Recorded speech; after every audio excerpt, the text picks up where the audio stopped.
Namaste. Welcome to DNN. Arvind is reading today's main news. Chicken తంసు ఇస్తేనే ధాన్యం కొనుగోలు చేస్తున్నారని రైతుల ఆందోళన.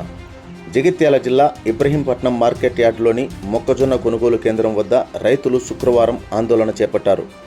కొనుగోలు కేంద్ర నిర్వాహకుడు పక్షపాత ధోరణితో వ్యవహరిస్తున్నాడని రైతులు ఆరోపించారు. చికెన్ తంసు ఇచ్చిన రైతుల ధాన్యానికే ప్రాధాన్యత ఇస్తూ మిగతా రైతుల ధాన్యాన్ని తూకం వేయకుండా నిర్లక్ష్యం చేస్తున్నారు అంటూ మండిపడ్డారు. పలుమార్లు అధికారుల దృష్టికి తీసుకెళ్లినా సమస్య పరిష్కారం కాలేదని ఆవేదన వ్యక్తం చేశారు. దీంతో ఆగ్రహానికి గురైన రైతులు కొనుగోలు కేంద్రం ఎదుట రోడ్డుపై బైఠాయించి నిరసన తెలిపారు. ధాన్యం కొనుగోలులో పారదర్శకత పాటించాలని, అందరికీ సమానంగా న్యాయం చేయాలని డిమాండ్ చేశారు.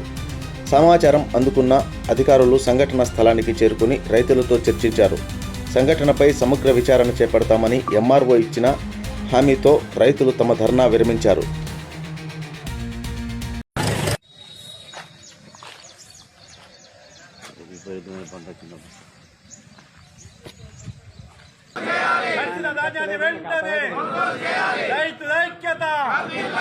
రైతులతో చెలగాటమా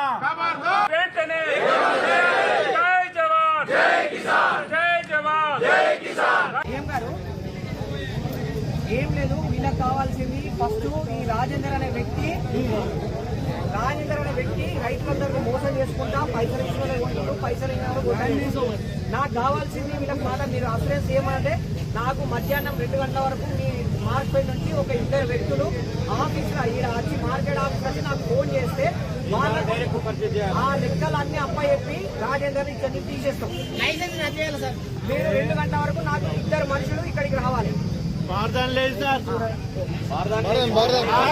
నేను ఇబ్రహీంపట్నం మండల కేంద్రంలోని ఒక రైతుని.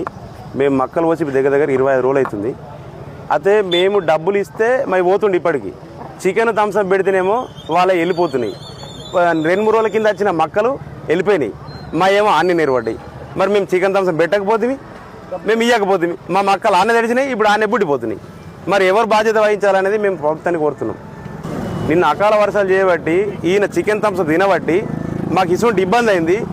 ఇప్పుడు తడిసినవి ధాన్యము ఎవరు కొనాలా, ఎట్లా కొనాలా? మరి మాకు ఇప్పుడు మళ్ళీ క్వింటాల్కి 6 రూపాయలు వసూలు చేస్తుండు సంచులు లేవాలంటే. ఇప్పుడు సంచులు తిరమరేయాలన్నా 10 రూపాయలు అంటుండు ఒక సంచికి. మరి ఇప్పుడు ఎవరు బాధ్యత? మేము రైతులు ఎల్లకాలం మేము ఇట్లే ఉండుడేగా. రైతే రాజు అని ప్రభుత్వాలు అనుడే తప్పించి మేము రైతు రాజు దదిరపు రాజు అని చెప్పే పేరుడేగా. మాకు ఈ పేరు లేదు. రైతు రాజు అని పేరు చెప్పుకోవడానికే తప్పించి ఎలాంటికి మాకు ఉపకారం లేదు మాకు. దీనికి స్పంది ప్రభుత్వం ఈరోజు ఇబ్రహీంపట్నం మండల్ ఏఎంసీ మార్కెట్ యార్డ్లో మొక్కజొన్న రైతులు అందరూ రాస్తారోకా చేయడం జరిగింది. ఈ మొక్కజొన్న తడిసిన నిన్న అకాల వర్షం వలన మొక్కజొన్న చాలా మట్టుకు నానింది. అది ప్రతి ఒక్క గింజ ప్రభుత్వం కొనుగోలు అని రైతులందరూ ధర్నా చేస్తున్నానికి ఎస్ఐ గారు నేను ఇక్కడికి రావడం జరిగింది. వచ్చి రైతులను సముదాయించి వాళ్లకు ప్రతి గింజను తడిసిన ధాన్యాన్ని ప్రతి ఒక్కటి కొనుగోలు చేసి మీకు కంపల్సరీ ఏదైతే మద్దతు ధర ఉందో అది ఇప్పిస్తామని హామీ ఇవ్వడం జరిగింది. అలాగే ఈ సెంటర్ నిర్వాహకుడు రాజేందర్ అనే వ్యక్తి కొందరు రైతుల దగ్గర డబ్బులకు ఆశపడి వాళ్ళ ఈ జోకి తర్వాత వేరే వ్యక్తులను జోకడం లేదని చెప్పి వాళ్ళు అభియోగం చేశారు. దాని మీద కూడా పూర్తి విచారణ చేసి తన మీద చట్టరీత్యా చర్యలు తీసుకోవడానికి మేము కలెక్టర్ గారికి నివేదిక సమర్పిస్తామండి.